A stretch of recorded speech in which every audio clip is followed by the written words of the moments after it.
ದೂರ ಆದ್ರೆ ತುಂಬಾ ಡಿಸ್ಅಡ್ವಾಂಟೇಜ್ ಇದೆ. ಯಾಕೆ ಅಂತ ಹೇಳಿದ್ರೆ ಎರಡು ಸೆಂಟರ್ ಆಗ್ತದೆ, ಇಲ್ಲೊಂದು ಸೆಂಟರ್ ಅಲ್ಲೊಂದು ಸೆಂಟರ್. ಮತ್ತೆ ಸರ್ಕಾರ ಈಗ ಗೊತ್ತಿದೆ, ಈಗ ವೈದ್ಯರು ಲಭ್ಯತೆ ಕಡಿಮೆ ಇದೆ.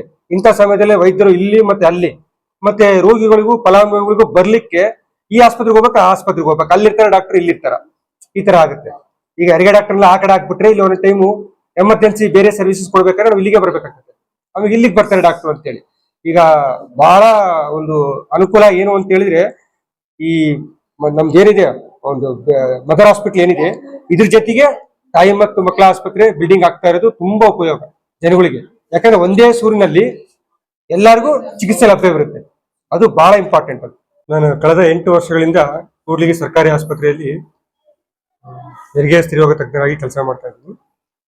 ನಾನು ಇಲ್ಲಿ ಕಂಡು ಬಂದಿರೋದು ಏನು ಅಂತ ಹೇಳಿದ್ರೆ, 8 ವರ್ಷದಿಂದ ಒಂದು ಬಡತನ ತುಂಬಾ ದೊಡ್ಡ, ಇದು ಕೂಡ್ಲಿಗಿ ದೊಡ್ಡ ತಾಲೂಕು, ಇದು ಕರ್ನಾಟಕ ರಾಜ್ಯದಲ್ಲಿ ಅತಿ ದೊಡ್ಡ ತಾಲೂಕುಗಳಲ್ಲಿ ಇದು ಒಂದು ದೊಡ್ಡ ತಾಲೂಕು. ಇಲ್ಲಿ ಅತ್ಯಂತ ಬಡವರು ಬಹಳ ಇದ್ದಾರೆ. ಬಡವರು ಏನು ಸೇವೆ ಸಿಗಲಿಲ್ಲ ಅಂತ ಹೇಳಿದ್ರೆ ಬೇರೆ ಕಡೆ ಹೋಗೋ ಸಾಧ್ಯತೆ ಜಾಸ್ತಿ ಇದೆ. ಮತ್ತೆ ನೋಡಿ, ಈ ವರ್ಷ ಮಳೆ ಆಗಲಿಲ್ಲ ಅಂತ ಹೇಳಿದ್ರೆ ಒಂದು 20 to 30% ಹೆಂಡತಿ ಗರ್ಭಿಣಿ ಮಕ್ಕಳನ್ನೆಲ್ಲ ಕರ್ಕೊಂಡು ಗುಳೆ ಹೋಗೋ ಸಾಧ್ಯತೆನೂ ಹೆಚ್ಚಿರುತ್ತೆ.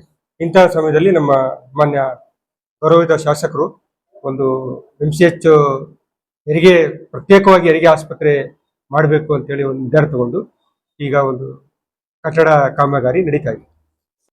ಕಾಂಪ್ಲಿಕೇಟೆಡ್ ಕೇಸಸ್, ಇಲ್ಲಿ ರಕ್ತಹೀನತೆ, ಈ ಒಂದು ಬಡತನ ಇರುತ್ತೆ, ರಕ್ತಹೀನತೆ ಸಾಮಾನ್ಯವಾಗಿರುತ್ತೆ. ರಕ್ತಹೀನತೆ ಜೊತೆಗೆ ಆದ್ರೆ ಅಣ್ಣ ತಮ್ಮ ತರ ರಕ್ತದ ಒತ್ತಡ ಜಾಸ್ತಿ ಆಗುತ್ತೆ, BP. ಮತ್ತೆ ಕೆಲವೊಂದು ಕೇಸ್ಗಳಲ್ಲಿ ಡೆಲಿವರಿ ಬರ್ತಾರೆ, ಅದರಲ್ಲಿ ಮಗು ಬೇದಿ ಮಾಡ್ಕೊಂಡ್ಬಿಡುತ್ತೆ. ಮಗು ಬೇದಿ ಮಾಡ್ಕೊಂಡಾಗ ಏನಾಗುತ್ತೆ ಅಂದ್ರೆ ಅದಕ್ಕೆ ಮಗುವಿನ ತೀವ್ರ ನಿಗಾ ಘಟಕ ಅವಶ್ಯಕತೆ ಇರುತ್ತೆ, NICU ಅಂತ ಹೇಳ್ತಾರೆ. ಅದಕ್ಕೆ NICU ಸರ್ಕಾರದಿಂದ ನಮ್ಮ ಆಸ್ಪತ್ರೆಗೆ ಮಂಜೂರಾಗಿಲ್ಲ. ಸೊ ಅಂತ ಏನು ಹೈ ರಿಸ್ಕ್ ಪ್ರೆಗ್ನೆನ್ಸೀಸ್ ಅಂತ ಹೇಳ್ತೀವಿ, ಅಂದ್ರೆ ಗಂಡಾಂತರ ಹೆರಿಗೆಗಳು ಅಂತ ಏನ್ ಹೇಳ್ತೀವಿ, ರಕ್ತ ಒತ್ತಡ ಇರೋದು, ಅನಿಮಿಯಾ ಇದ್ದರು, ಮತ್ತೆ ಹೆರಿಗೆ ಟೈಮಲ್ಲಿ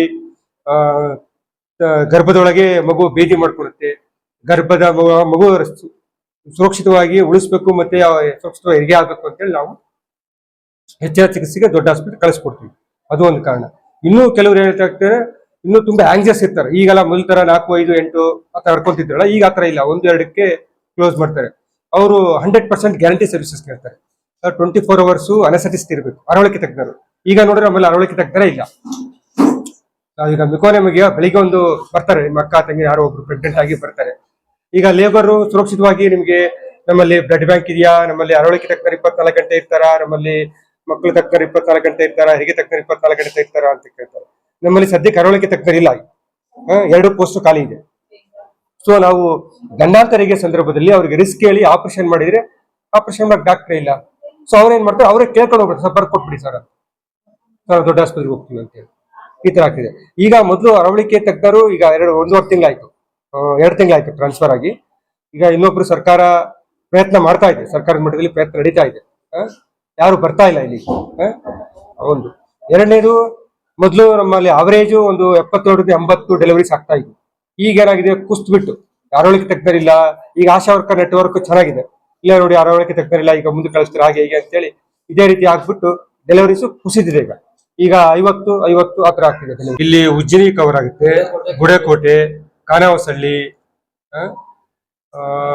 ಮತ್ತೆ ಈ ಸಂಡೂರು, ಚೋರ್ನೂರು, ಸಂಡೂರು ಭಾಗದಿಂದನೂ ಕೆಲವು ಪೇಷಂಟ್ಗಳು ಬರ್ತಾರೆ ಇಲ್ಲಿ.